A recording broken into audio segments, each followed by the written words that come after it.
우리 오학령 교수는 여러분들이 뭐 본 적도 이미 있겠지만 제 제자입니다. 그래서 고대 81학번 둘 다 같은 81학번인데 그 고려대학교 사학과고 저쪽은 이화대학교 사학과입니다. 그래서 저희는 한 20년 동안 오로지 실록과 승정원 일기 이것만을 그리고 일성록 이런 것들의 그 방대한 자료를 번역하는 작업만 평생을 대학교 졸업하고 바로 번역원에 들어가서 여태까지 그 대단한 많은 성과를 내고 있는 학자입니다. 그러니까 실제로 여자지만은 내가 보기에 신사임당보다 훨씬 윗길이죠.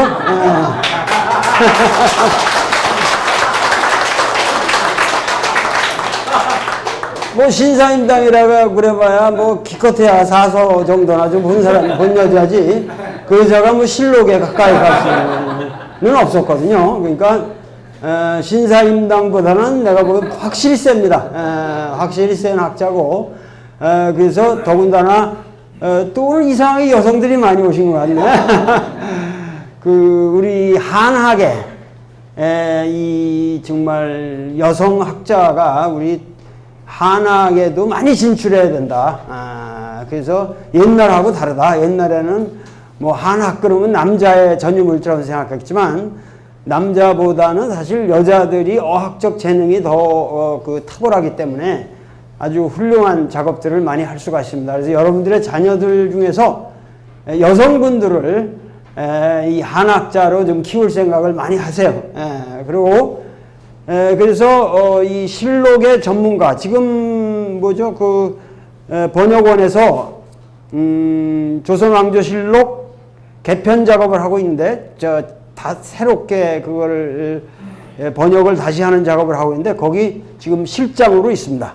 실장으로 있고 여기는 뭐 조선왕조 사에 있어서 뭐 이 친구도 아주 실록을 돌돌 읽은 아주 정예 학자입니다. 그래서 발표는 우리 오학령 교수가 그 하고 그리고 중간중간 이제 멘트도 옆에서 하고 저도 좀 도울 수 있으면 도우고 이렇게 하겠는데 우선 여러분들이 아시는 대로 그 일본의 역사는 혁명이 없습니다.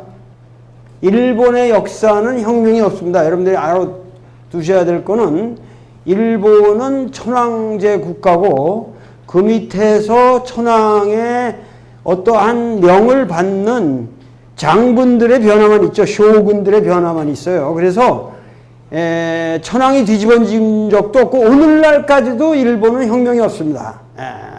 우리나라의 예를 들면 5.16 군사혁명 정도의 혁명도 없습니다. 근데 하물며 왕조의 변화라는 건 일본에는 없죠. 그러니까 일본은 상당히 그 형편없는 나라예요. 어떻게 본다면 우리가 자꾸 일본을 이해를 못하는데 일본 사람들이 굉장히 대단한 아주 안정적이고 치밀한 데가 있지만은 내가 보기에는 아주 유치한 나라예요. 혁명을 한 번도 경험하지 못한 민족이라는 건 난 불행한 민족이다. 근데 우리는 혁명이 많죠. 그래서 특히 지금 우리가 오늘 다루려고 하는 주제는 고려에서 조선 왕조로 세계사적으로 유래가 드문 역성혁명이 왕조사에서 일어났다. 그 주역들이 지금 조준, 이성계, 그리고 정도전, 뭐 거기에 반항은 실언은 했지만은 정봉주라든가 이런 모든 사람들이 지금 걸려 있습니다. 그렇게 해서 그들에 의해서 어떻게 혁명이 이루어졌고 이들의 어떻게 조선 초기를 만들어 갔냐. 지금 우리나라도 5.16 혁명이 구국의 결단이었다 아니다 이런 개소리들이 왔다 갔다 하고 있는데 과연 우리 역사는 혁명을 어떻게 어떠한 명분으로 했으며 그것이 초기에 어떠한 형태로 그들은 500년을 견딜 수 있는 어떠한 체제를 그 초기에 만들어냈는가 하는 그 장엄한 이야기를 오늘 좀 들어보고 그걸 이제 앞으로 이 조선 왕조의 멸망까지 쭉 훑어 내려가도록 하겠습니다. 자, 발표보다 제가 벌써 20년 가까이 됐는데요. 그때 선생님 우리 한국 사상사연구소에서 제가 연구원으로 제가 들어갔을 때 세미나를 하다가 제가 여쭤본 적이 한 번 있습니다. 뭐냐면 선생님은 혹시 고려에서 조선을 왜 갔는지 아시겠어요? 그랬어요.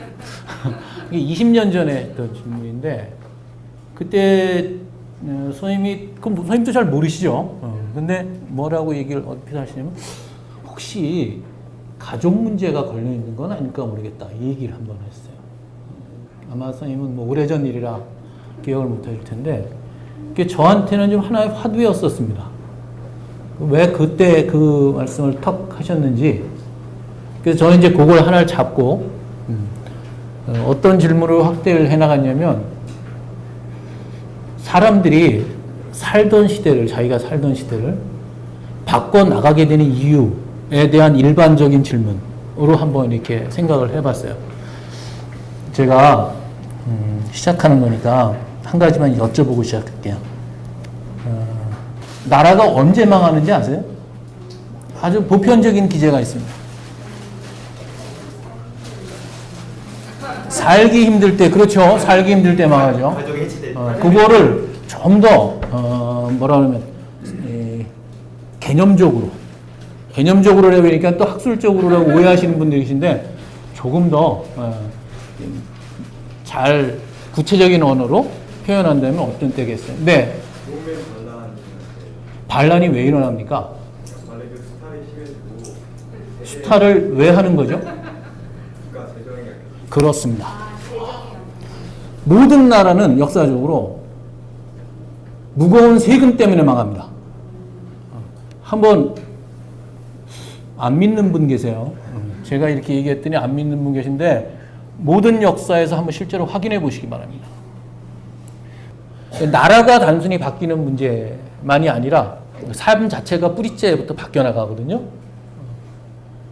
고려에서 조선으로 넘어간다는 상황이. 그래서 계속 이제 그런 질문을 가는 겁니다. 여전히. 왜 바뀌었냐는 거죠.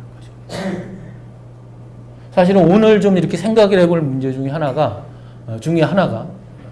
그 문제에 기착이 될 것 같습니다.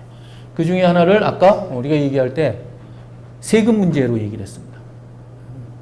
근데 여기서 하나만 우선 주의하고 좀 갔으면 좋겠습니다. 진시황을 얘기를 할 때 다른 것보다 진시황이 이른바 통일을 하고 난 다음에 221년에 BC 하고 난 다음에 대대적으로 아방궁을 비롯해가지고 궁궐공사를 하고 도로공사를 합니다. 그러면서 이제 원정을 다닌 거기에 든 비용과 동원, 민력 동원 때문에 진승 5강이 나인 일어나고 그 다음에 상우가 등장하고 그런 거잖아요. 그렇죠. 그 시기입니다.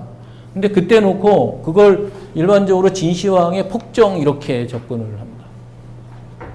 근데 저는 그렇게 접근해가지고는 그 다음에 진시황이 못 나오게 할 수가 없다.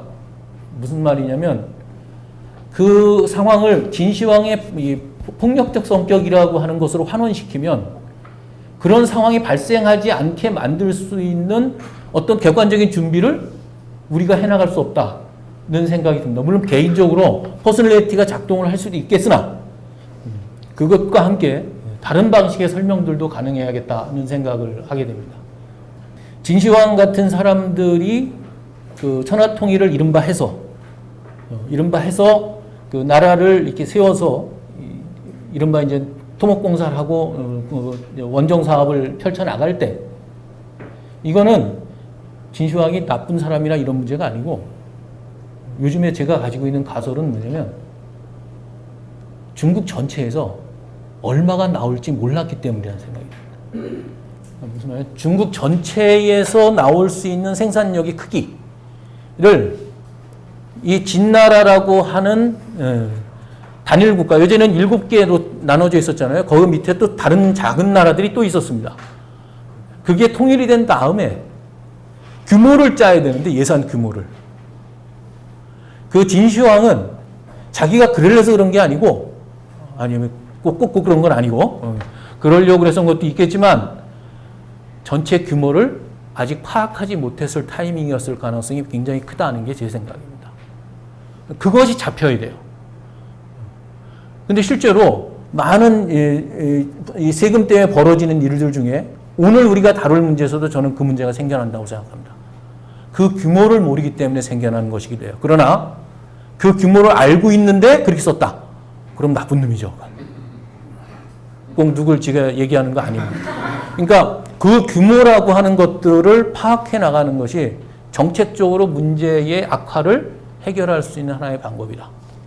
그래서 그런 차원에서 고려에서 조선으로 넘어올 때 문제가 뭐였느냐. 그 중에 아까 얘기했던 것처럼 하나의 나라가 하나의 다른 나라로 변화할 때, 망할 때 나타나는 양상 중에 가장 일반적인 양상은 과세 부담이다. 그걸로 인한 형제처자 이산한다고 그러잖아요. 맹자에 보면 그 상황일 것이다. 그리고 실제로 그걸 통해서 우리는 많은 여러 가지 상황들을 발견해낼 수 있을 것이다. 그래서 일단은 우리가 이 조준의 전제개혁 상소를 저희가 이제 여기서 자료 중에 보면서 그 문제를 풀어나갈 텐데 지금 다 가지고 계시죠?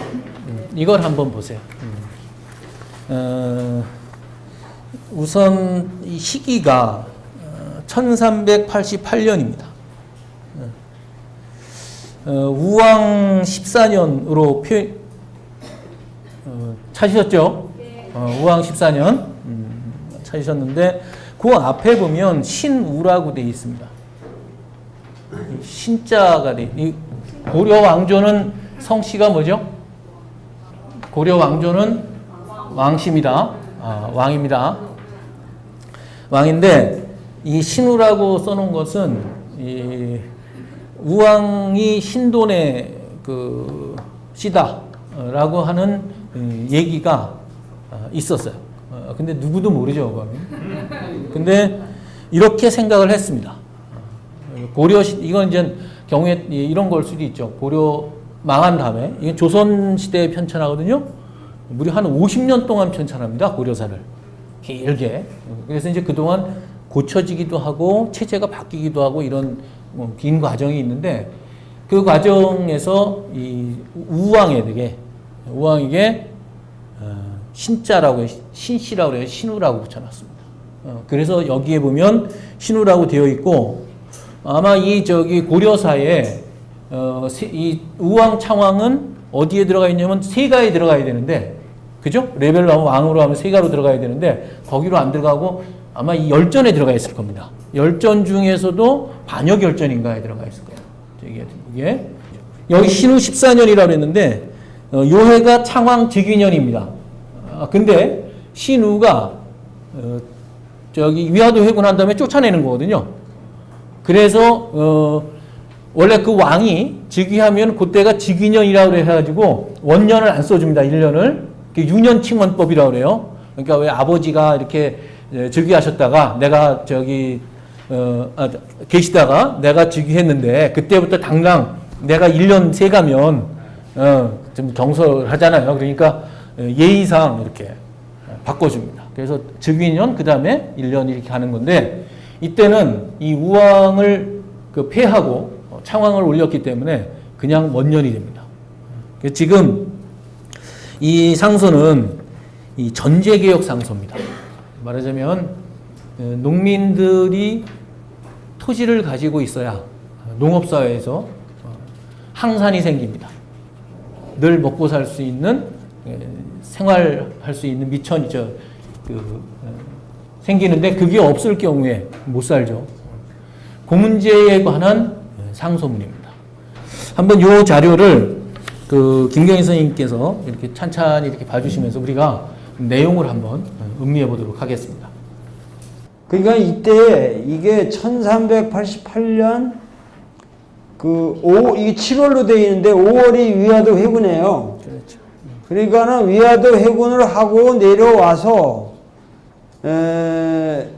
우왕을 폐하고 창왕을 올린 것이 6월이란 말이죠. 그러고 나서 조준이 가담을 하는 거죠. 그 세력에, 새로 이 위화도 회군 세력들에 가담을 해가지고 이 제일 먼저 필요한 것이 지금 전제개혁이다.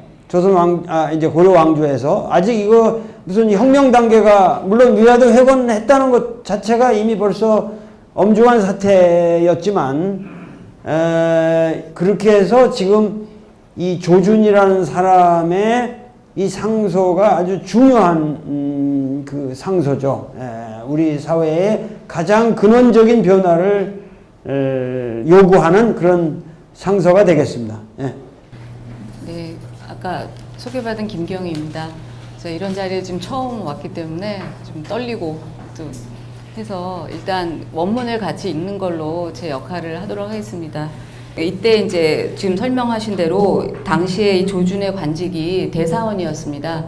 그래서 이 조준이 이때 올린 게 이제 첫 번째 그 전제에 대해서 논한 상소고요. 그 뒤로 그 다음에 또 공양왕 원년에도 8월과 12월에 2번을 더 올립니다. 근데 여기에 지금 실린 거는 그 가장 첫 번째 올렸던 상소인 걸로 지금 알고 있고요. 이게 그 조준의 그 문집인 송당집에는 상소로 돼 있거든요. 상소로 이제 언급이 돼 있고 내용으로 봐서도 상소로 보이는데 여기 이제 고려사인 이게 상서로 지금 설명이 돼 있어서 그거에 대해서는 제가 깊이 생각은 못 하고 왔는데 아마도 고려하고 조선의 그런 그 기술 방식의 차이가 아닌가 하는 생각을 하고 있고 그 내용은 상소로 보시면 될 것 같습니다. 부인정은 필자 경계시라. 그러니까 무릇 어진 정치라는 것은 반드시 경계를 바르게 하는 것으로부터 시작됩니다.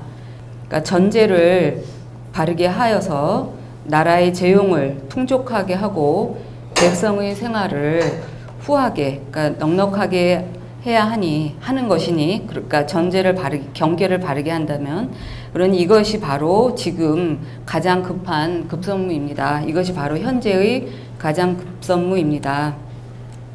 그 국조지 장단은 그러니까 나라의 그 복조라 그러죠. 나라가 계속 유지될 수 있느냐 아니면 빨리 짧게 끝나느냐 하는 것은 민생지 고락, 민생이 백성들이 얼마나 괴로운가 또 즐겁게 사는가 하는 것에 달려 있는데 그 민생들의 고락은 제어 전제지 균부라 그 전제가 균평하냐 아니냐 하는 데에 달려 있을 뿐입니다. 주나라의 문왕 그리고 무왕 그리고 주공은 정전제를 실시해서 백성들을 길렀다. 그러니까 백성들을 살아나갈 수 있게 생활할 수 있게 해주었기 때문에 주나라는 천하를 800여 년이나 보유할 수 있었고 또 한나라는 전세를 가볍게 매겼기 때문에 천하를 400여 년이나 또 보유할 수 있었고 또 당나라는 민전을 고르게 나누어서 보유했기 때문에 천하를 거의 300여 년이나 보유할 수 있었습니다. 그러나 주나라는 이 진나라에 들어와서 정전제를 그러니까 파괴시킨 거죠. 훼손시켜서 회전시켰기 때문에 천하를 얻은 지 2세 만에 망하게 됐던 것입니다. 그러니까 이제 고려의 그 조종, 그 윗대의 그 열조에서는 수전지법이라는 것은 그러니까 이제 그 관료들에게 제수됐을 때 전지를 나누어주고 끝났을 때 다시 거두어들이는 그런 법이죠. 근데 그런 법이 허물어지면서 견병하는 그 문이라는 거 어떤 그런 길이라는 것 같아요. 그 견병의 길이 한번 열리게 되었습니다. 그래서 이 이제 조준이 문제 삼은 게 견병이라는 용어죠. 그래서 이제 그런 문이 한번 열렸기 때문에 재상이 되어서, 그러니까 이제 고려의 재상이 되어서 전지를 300결을 받아야 되는 사람은 일찍이 입추지 가자. 그러니까 이 송곳 하나를 세울 수 있을 만한 그런 땅도 받은 게 없고 또 재상이 되어서 녹을 그 360석을 받아야 되는 자는 또 오히려 20석도 받지 못하고 있습니다. 그러니까 병이라는 것은 그러니까 뭐 군대라는 의미도 될 수 있고 군병이라는 의미도 될 수 있을 것 같습니다. 그래서 이 병이라는 것은 왕실을 호위하고 또 변방의 우환을 대비하기 위한 것입니다. 그래서 나라에서 그 기름진 땅을 떼어줘서 나누어서 그러니까 42도부는 고려를 42도부라고 지방 그 전체 제도가 42도부제고 또 거기에서 그 42도부에 있는 갑사 10만 여인인데 정확히는 뭐 정병 12만 명이라고 그렇게 설명을 들었는데요. 그래서 42도부에 갑사 10만여 명을에게 녹을 주고 그러니까 생활을 할 수 있게 해준다는 거죠. 그리고 그들의 그 의복이나 양식이나 그래서 기계는 이제 군기를 얘기합니다. 그래서 그 기계도 모두 그 전지에서 나오는 생산물을 가지고 다 그 해결을 했다는 거죠. 그래서 나라에는 달리 따로 그 군병을 양성하는 비용을 책정해 두지 않았으니 그 조정의 법은 이 고려 때 이 조정의 법은 바로 그 3대 그러니까 그 하은주 3대를 얘기하죠. 3대 때 장병어 농지 유의하라 해서 이게 번역은 좀 어려운 것 같은데요.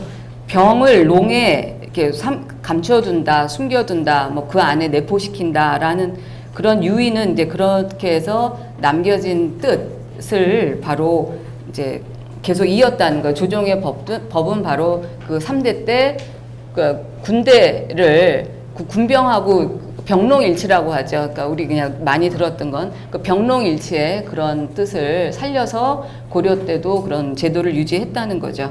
이렇게 지금 얘기한 것처럼 이 부분은 병농일치의 대목이고 조금 앞에서 정전제 문제가 나왔던 건요. 이게 뭐가 깨졌다는 거냐면 10분의 1로 받았던 이 세액 자체가 무너졌다는 얘기입니다. 이 정전제 이념은 이렇게 정자 중에서 가운데를 공전으로 하고 이렇게 쓴다고 이제 보통 맹자에도 보면 이렇게 나와 있지만 기본적으로 정전제의 원칙은 맹자에도 철법이 있죠. 공법이라고 10분의 1세를 이상으로 합니다. 그래서 이 지금 하은주까지 그렇게 오다가 진나라 때 이게 깨졌다는 거죠. 그걸 지금 앞에서 지적을 한 거고 두 번째는 뭐냐면 이 관료들한테 줄 수조지 좀 이따 이제 다시 한번 설명을 드리겠지만 녹공으로 줬던 수조지가 지금 이제 줄 게 없다는 겁니다.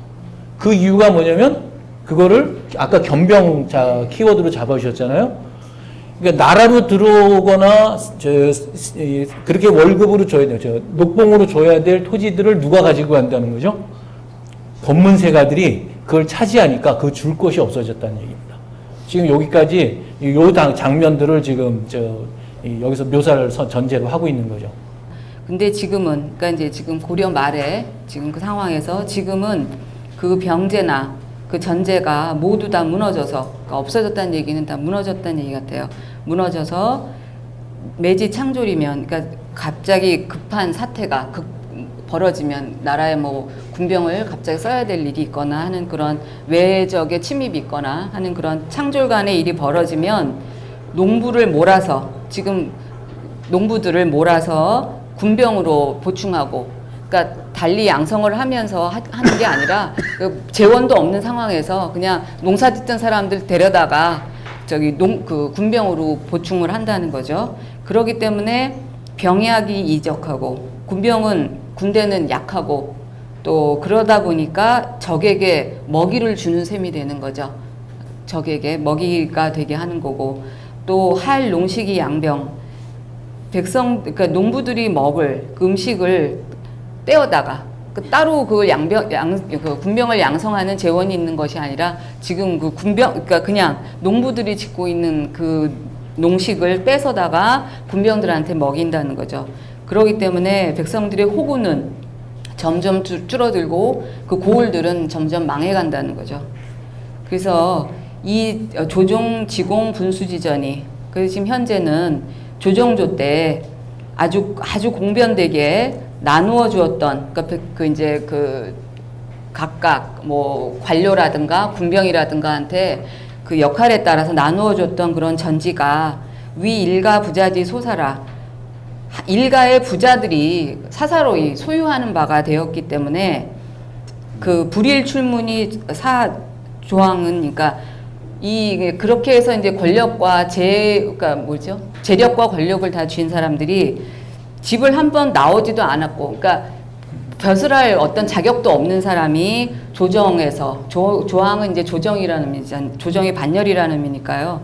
조정의 반열에서 벼슬을 하고 불일 봉족이 도구문자. 그러니까 봉족은 이제 군병 정병은 아니고 그 군병을 지원하는 그걸 봉족제라고 그러잖아요. 그래서 그 봉족 한 명도 지원해 본 적이 없는 그런 사람이 군문의 자리를 차지한다는, 여기서 도군문은 그러니까 군문의 자리를 차지한다는 거죠. 그래서 그렇게 차지하고는, 그러니까 조정에 나가거나 또 군문의 자리를 차지하고는 금의 옥식, 아주 좋은 비단 옷에, 옥식은 아주 좋은 음식이죠. 옷같이 고운 음식이라는 의미니까. 그래서 호의호식 하는 거죠. 호의호식해서 좌양길이 가만히 앉아서 그 이익을 차지하고 누리고 공후들을 멸시합니다. 그래서 지금 이제 당시에 개국공신의 후예나, 그러니까 고려 개국공신의 후예겠죠. 고려 개국공신의 후예나 밤낮 없이 수기하는, 시위하는 그런 신하들이나 또 백전 근로지사, 수없이 많은 전투에서 부지런히 그렇게 애썼던 그런 군사들이라도 오히려 일무지식 입추지경은, 그러니까 아주 적은 땅, 그리고 아주, 그러니까 일무나 입추나 아주 적은 면적을 비유하는 말이니까 그런 거라도 얻지를 못해서, 그런 데서 농사 지어서 그 수확물을 얻을 수 있는 그런 처지가 그런 걸 얻어서 그 부모나 처자를 기르지 못합니다. 그러니 어찌 충의를 권장해서 공적을 세우도록 책을 이제 요구한다는 의미니까 요구할 수 있겠으며, 또 전공을 세우도록 격려해서 외적의 침입을 막아낼 수 있겠습니까? 예, 그러니까 군병을 둔 의미를 살릴 수 없다는 거죠. 예. 이는 사전의 제도로 해서, 그러니까 전토를 사사로이 소유하는 것으로 해서, 그러니까 그걸 인정하는 것으로 해서 인륜을 금수의 지경에 빠뜨리는 것입니다. 그래서 조정의 사대부들은 모상호의 심상시는, 그러니까 겉으로는 서로 좋은 척해도 마음속으로는 서로 시기를 해서 이 지어 음중상지는 이제 음중은 이게 몰래, 남몰래, 그 사람들 몰래 서로 손상을 입히는 거죠. 입히고 있으니 이것은 사전의 제도로 해서 그것을 함정을 삼게 되는 거라는 거죠. 그래서 근년에 이르러서는 아까 말한 그 견병의 그런 폐해가 더욱 심해졌으니 간융의 무리들이 과주포구는 이 주군을 온 주군을 다 걸쳐서 차지했다는 그런 의미죠. 그 차지해서 산천으로 표를 삼는다는 게 너무 다 차지했기 때문에 그 표가 따로 필요 없고 산이 의산의 저산까지가 표고 이 내에서 전해까지가 그냥 그 경계라는 거죠. 다 차지한다는 의미를 산천이 표라고 그래요. 그래서 산천을 표로 해서 그걸 모두 조업지전이라 대대로 농사지어온 자기들의 조상부터 대대로 농사지어온 땅이라고 하면서 서로 밀쳐내고 또 서로 빼앗아서 아주 적은 그 일무에 밖에 안 되는 그 농지라도 그 주인이 5-6명씩 되고 또 1년 동안 걷는 그 조세가 8구할이나 된다는, 만약에 10을 수확을 한다면 그 중에 8구할을 조세로 걷어간다는 거죠. 이게 이제 결론을 집니다. 그래서 조정조에서 백성에게 거두었던, 수취했던 것은 10분의 1에 그쳤는데 지금 사가에서 그 백성들에게, 농사 짓는 그 백성들에게 거두어 드리는 것은 10천이라는 거는 이제 10 곱하기 1000이 많이잖아요. 굉장히 많다는 의미를 얘기할 때 10천이라고 씁니다. 그래서 거의 다 굉장히 많은 것을 걷어가니 조종 제천지령, 하늘에 계신 그 조종, 그러니까 그런 좋은 법을 만들어줬고 그걸 후손들한테 내려줬던 그 하늘에 계신 그 조종의 영령에 대해서 어떻게 하겠으며, 또 나라의 그 어진 정사를 행해야 된다는 측면으로 봤을 때 어찌해야 한단 말입니까? 그래서 전토는, 그러니까 전토는 백성을 기르기 위한 것인데 도리어 백성을 해치고 있으니 어찌 슬프지 않겠습니까? 예.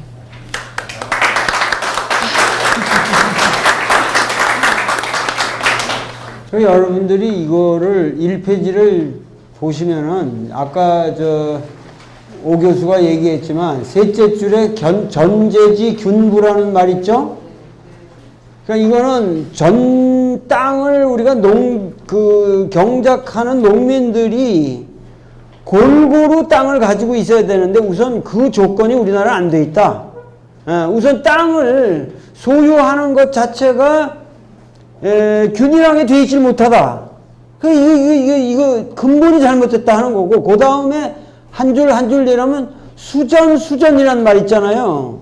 수전이란 말이 중요한 말이에요. 그 다음에는 수전이란 건 옛날에는 돈이 없었단 말이에요. 집처럼 이게 화폐 유통이 되면은 문제가 오히려 간단했는데, 모든 것이 뭐냐면은 화폐가 없었기 때문에 관리에 뭐 목록이든지 뭐 누가 공신이든지 뭐든지 땅으로 준단 말이에요. 땅으로.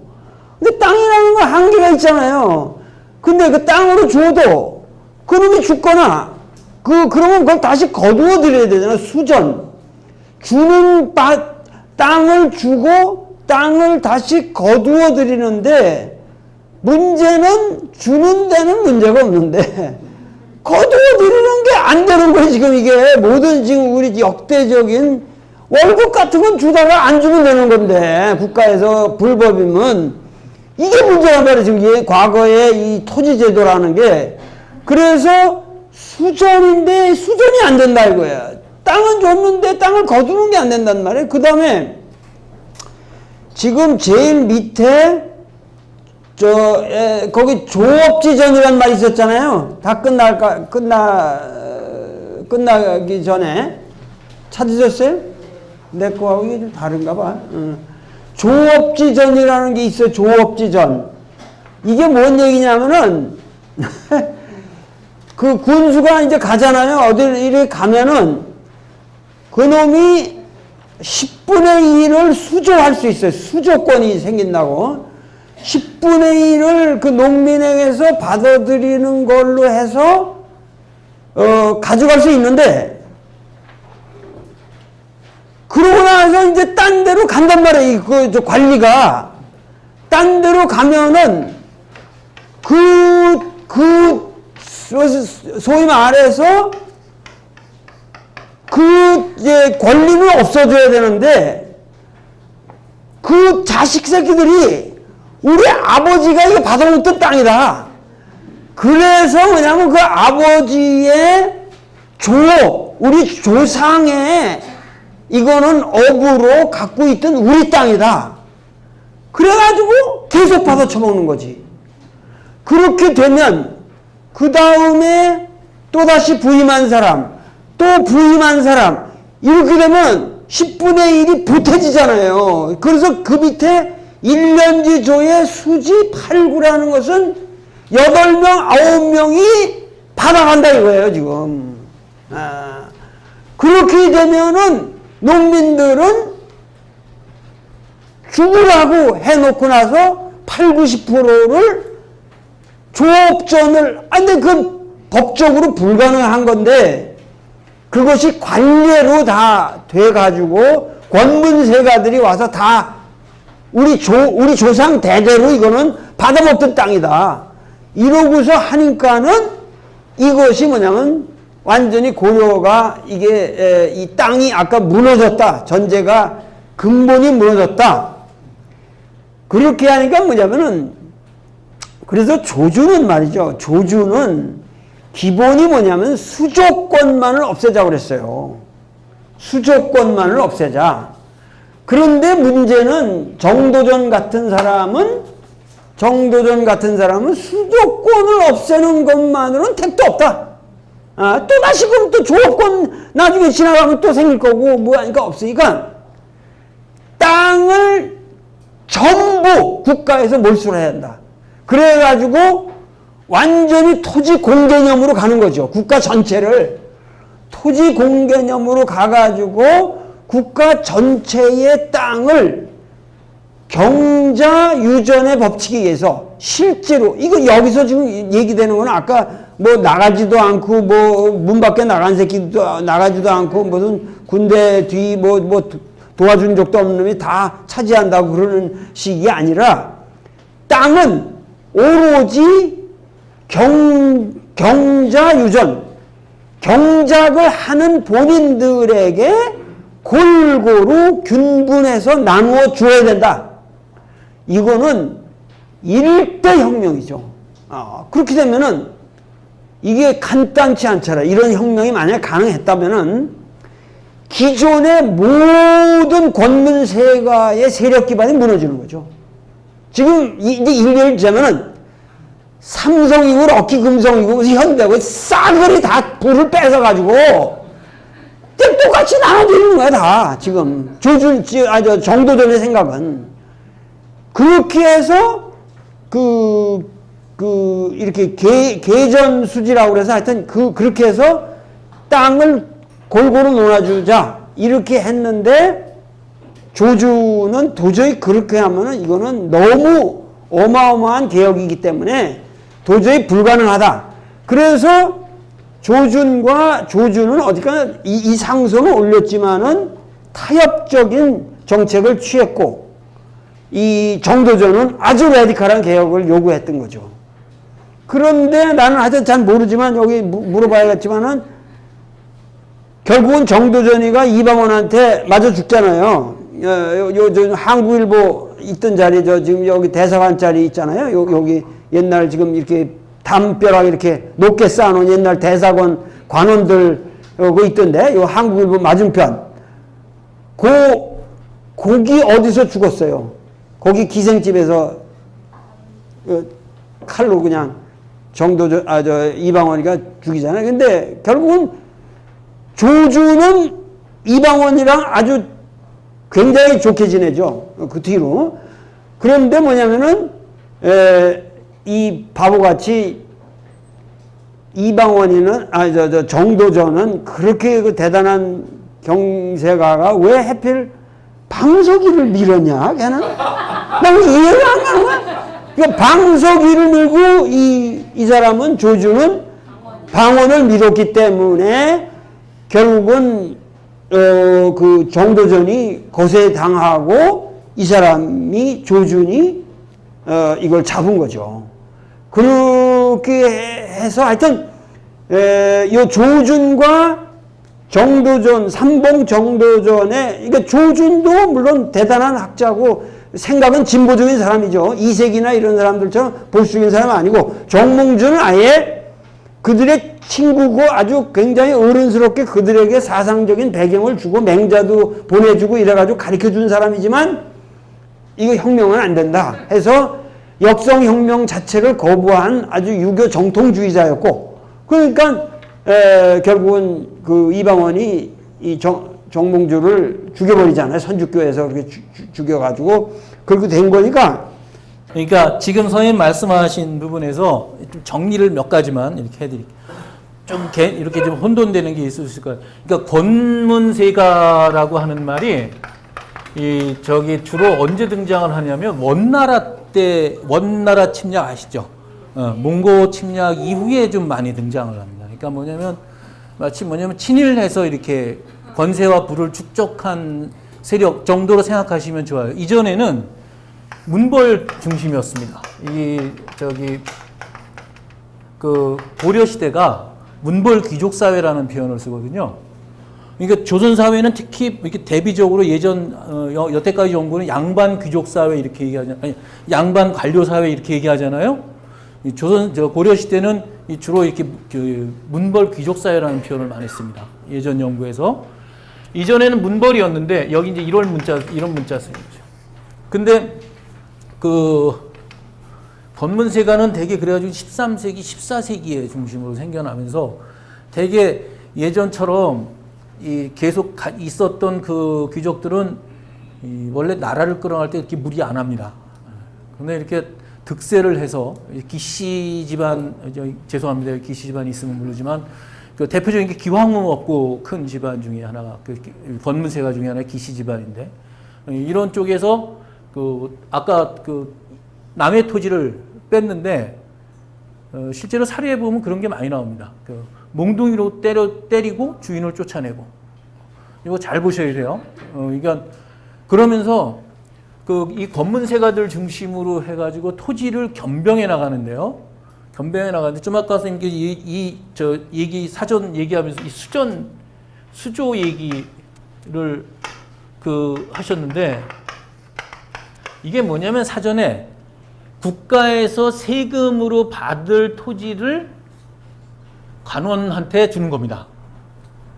잘 개념이 안 오시죠? 우리 안 하니까 요즘에. 뭐냐면 월급 대신 요 지역에서 나오는 세금 10분의 1은 네 월급으로 써라 이러는 겁니다.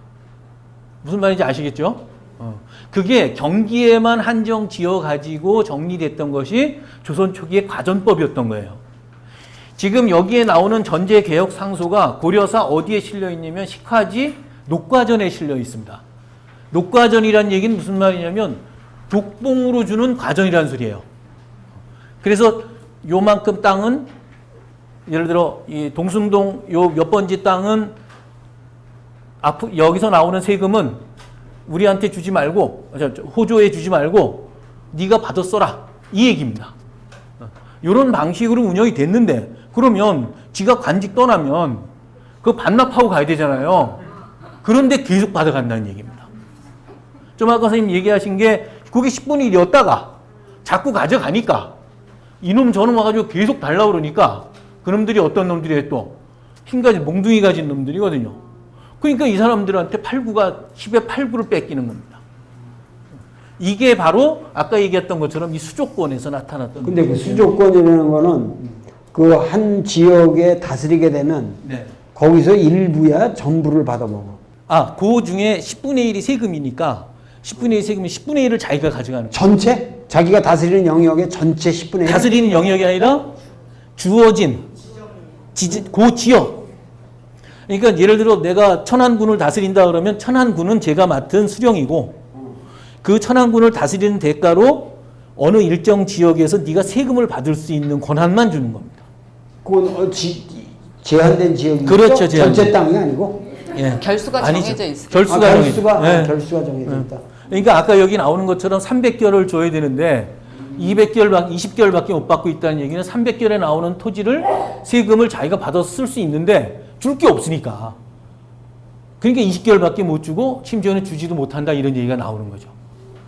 그러니까 이런 방식으로 수조지 나라에서 거두어들일 여기 보면 국용이라고 나왔던 것이 그겁니다.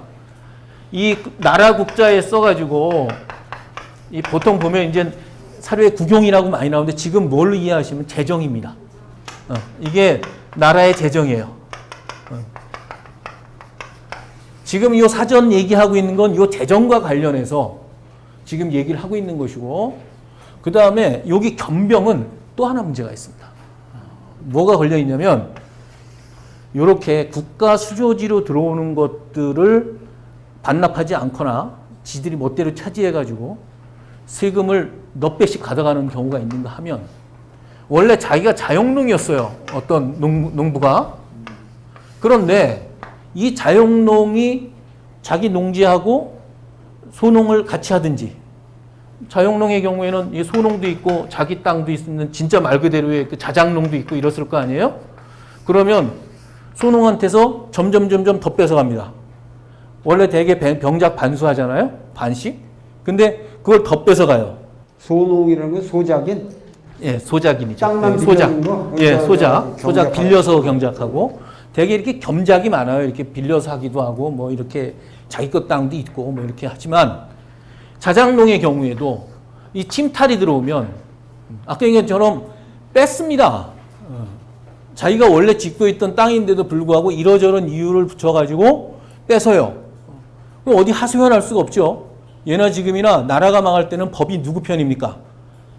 다 있는 놈들 편입니다.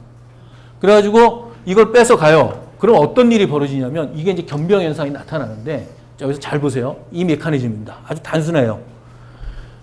이 사람들이 자작을 해가지고 먹고 살아야 되는데 식구들이 먹고 살아야 돼요.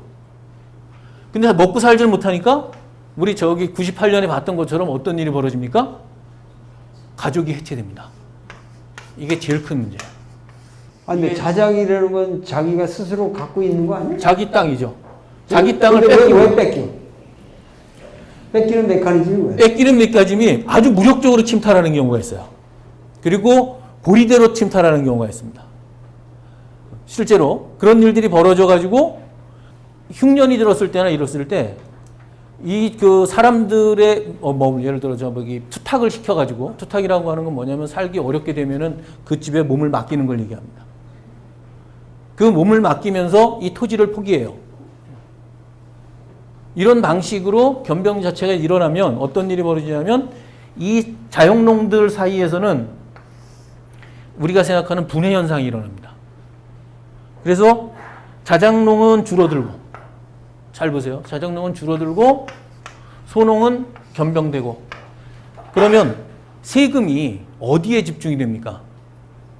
지금 농사 짓고 있는 사람들한테 집중이 됩니다. 그런데 변병한 권문세가에는 세금 매깁니까? 안 매깁니다. 세금 안 내고 자영농으로 집중이 되면 또다시 여기에 로드가 걸려요. 이 악순환이 계속되는 겁니다. 세금을 안 내는 데가 있으면 세금을 안 내는 것만큼 국가 국용이 필요하기 때문에 어디로 세금을 매기냐면 세금을 낼 수 있는 데로 매깁니다. 월급쟁이한테 매기는 것처럼 이 지금 낼 수 있는 사람들한테 매겨요. 그러면 이 사람들은 아까 10분의 1의 세금만 냈을, 그 사전에 대해 10분의 1만 세금 냈으면 됐을 텐데도 불구하고 10분의 2를 내고 10분의 3을 냅니다. 그러면 10분의 2, 10분의 3을 내면서 어떻게 되냐면 내다가 이쪽이 더 이상 세금을 부담하지 못하게 되니까 어디로 투탁을 하냐면 이 변병한 권문세가 집으로 다시 투탁을 합니다. 나 노비할 테니까 여기서 먹고 살게 해달라고 해가지고 투탁을 합니다. 자, 보세요. 여기 한 가지 더 있습니다. 뭐냐면 좀 이따 이제 우리가 살펴볼 유교 사회, 불교 사회에서 왜 유교 사회로 갔나? 이것도 굉장히 재미있는 질문 중에 하나인데, 절입니다. 절이 있습니다. 이게 뭐냐면 조선 중기, 고려 중기부터 원래 사찰은 면세전입니다.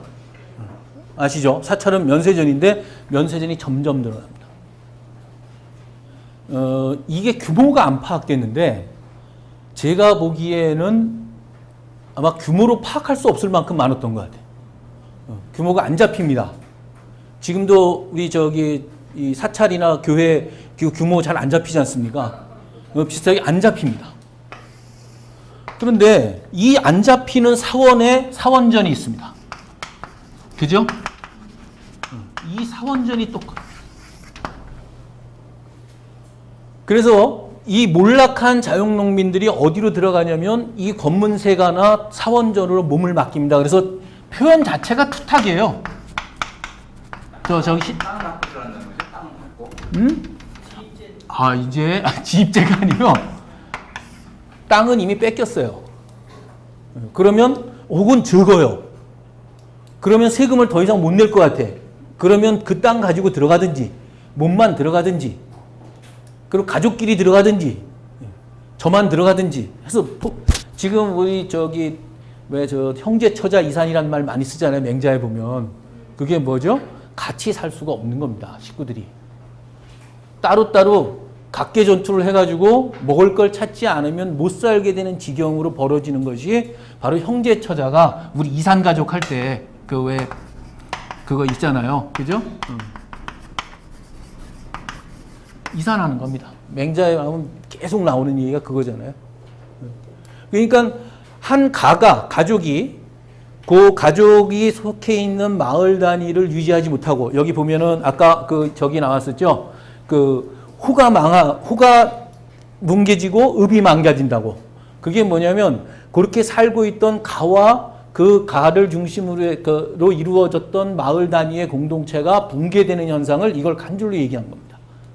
그러니까 이렇게 투탁을 해가지고 이 사람들이 그쪽 절에 들어가 살면 이제 뭐가 또 나타나냐면 세금을 또 이 사람들이 안 내요. 그러니까 국가 재정 국영은 어떻게 됩니까? 또 줄어드는 거예요. 그 방법이 없어지는 겁니다. 점점. 그렇다고 여기에다가 세금 때리거나 사원전에 세금 때릴 수가 있습니까? 못 때립니다. 여기는. 자기네 집인데 이건.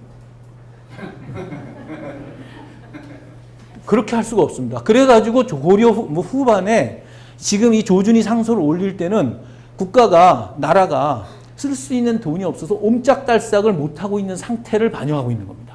자, 그럼 어떻게 할 거냐? 이 상태에서. 방법을. 이 나라를 놔두고 바꿔나갈 것이냐, 아니면 없고 바꿔나갈 것이냐, 선택을 해야 될 기로에 놓여 있는 거죠. 그래서 방법은 두 가지입니다. 지금 너무 간단해요. 검문세가 가지고 있는 사전 뺏는 거, 사원전 뺏는 거. 두 가지 없어요. 털 수 있는 방법은. 어떻게 빼겠어요, 이거? 그러니까 조준이 나중에 가가지고, 요 지금 88년이니까 불과 4년 뒤입니다. 요 뒤에 이어서 계속 사전 문제도 나오고 상소가 몇 번 나오거든요.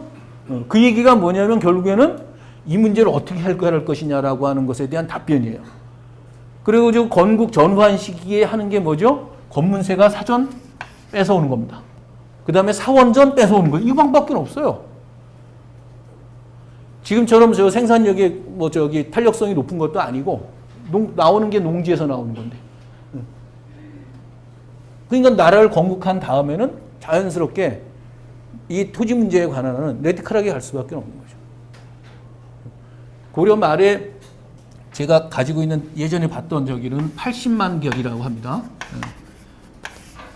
이것도 가까스로 양전을 한 상태에서 80만 결이 나왔는데, 참고로 세종 때 공법을 시행하고 난 다음에, 공법은 뭐냐면요, 정액제로 다는 거예요. 세종 때 만들었던 왜 연분 6등, 전분 9등 이래가지고 했던 거 기억나세요? 혹시 국사 시간에? 졸았어요, 다. 그렇게 해서 정액으로 해서 사두로 교정시키잖아요, 사두. 사두, 4말, 1결당. 1결이라고 하는 거는 300두가 나올 수 있는 큰 토지, 이런 뜻입니다. 그냥 너무 어려우니까 놔두시고, 사두씩 하는 걸로 고정되는데, 이때, 세종 때 160만 결로 잡혀요. 고려 말 이 검문세가 될 것 처리 한번 하고 난 다음에 잡았을 때보다 배가 늘어납니다. 이 상태에서 조선 재정이 정상적으로 움직이기 시작하는 겁니다. 그러니까 이 검문세가의 사전, 그 다음에 사원전, 요것이 키입니다. 이걸 뺏어오는 것이 바로 혁명 과정 속에서 가장 중요한 일이었어요.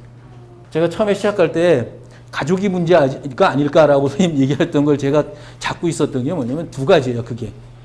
이 가라고 하는 거, 집안, 이게 농업 재생산 구조로서 맹자에 나오면 8구지가, 5구지가 이러잖아요. 5명에서 8명으로 되어 있는 이 가가 두 가지 재생산 구조의 핵심입니다. 첫째는